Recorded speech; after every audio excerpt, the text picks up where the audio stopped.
So, ayun lang naman kasi kailangan pag may plano tayong gawin, umpisahan natin hindi puro plano, 'di ba? So, ayun muna yung ginawa ko. Bumili ko ng upholstery and then eto, yung sala set ko is dinala ko na dun sa dun sa pagpagawaan. So, while nandun siya, dun ako nag-start na magpapintura ng bahay. So, as you can see, nag-iba yung vibe ng aking pintura. Ginawa ko ng earthy colors. Parang classic lang siya. Simple. Unlike before kasi, eto kasing wall na to, yan, yung wall na yan, ginagawa ko laging accent wall. Iba yung color niya dito sa mga kabuoang walls. Iba. Pero ngayon, ang ginawa ko na lang, para magkaroon siya ng a little accent, is inib siname color ko lang yung walls lahat pati yan. Dahil kasi parang magiging OA naman dahil may accent na ako dito. Ayan, yung panel. By the way, yung panel na yan na nandyan is galing yan doon sa counter ko sa store sa labas. Which is not a good idea pala kasi inaano siya ng mga bata, sinisira, pinaglalaruan.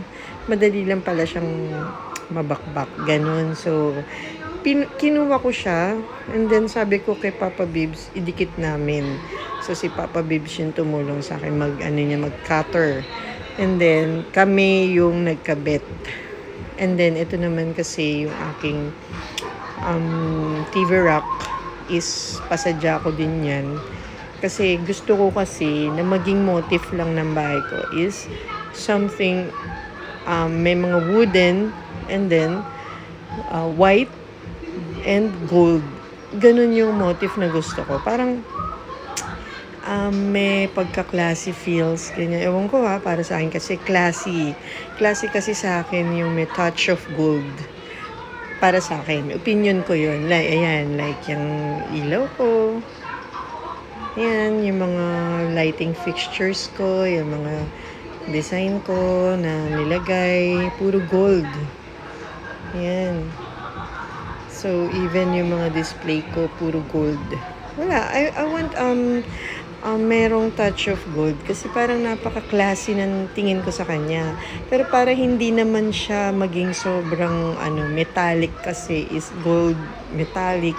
Para maging soft pa din yung dating. Maging, homey, welcoming is, kinumbine ko siya sa wooden like that. Mga wooden. Yan, like yan, yung mga ganyan. Diba? So, parang ang maging dating niya, ayan, kahit itong console ko, metal gold din yan. Pero yung top niya is wooden. So, kasi yung bahay ko naman is wooden siya eh. So, para medyo maging lang yung dating niya. Hindi naman parang nakakaumay. May something na kick. Parang ganun kasi sa akin. Classic kasi para sa akin yung touch of golds. Anything na halimbawa, ano ba? Halimbawa yan, wood na sa and then may gold na something. Parang nakasusosyalan lang ako. Yun lang, opinion ko lang. So, ayun yung naging decision ko. Ayan na yung aking accent wall. Yan, eto nga, actually, wall clock before yan, pero nasira na yung wall clock. Tinanggal ko na yung wall clock, nilagyan ko na yan ng parang boho style na siya. And then, ito namang mga ibang gamit ko dito is mga gamit ko ito sa boutique. Like, itong mirror, arc mirror na yan. Nakakadagdag siya ng aesthetic feels. Ganun kasi yung uso ngayon na diba? Na usong vibe ngayon. Aesthetic. Kahit saan ka nga pumunta, puro aesthetic eh. So, ayun lang naman. Ganyan lang naman ako mag-decor. Isa pa na naisip ko, syempre, kailangan pag magde-decor ka is dapat din is yung bang tipong very me. Ano ba ako?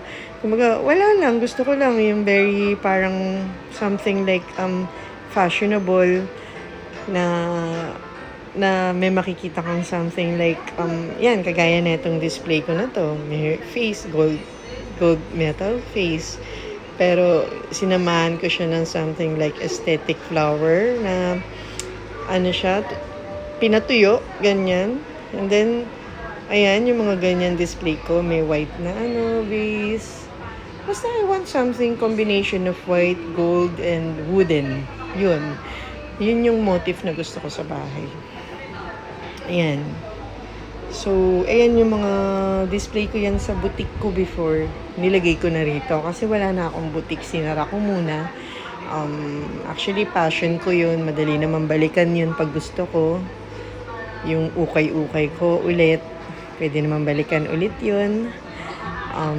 Kapag talagang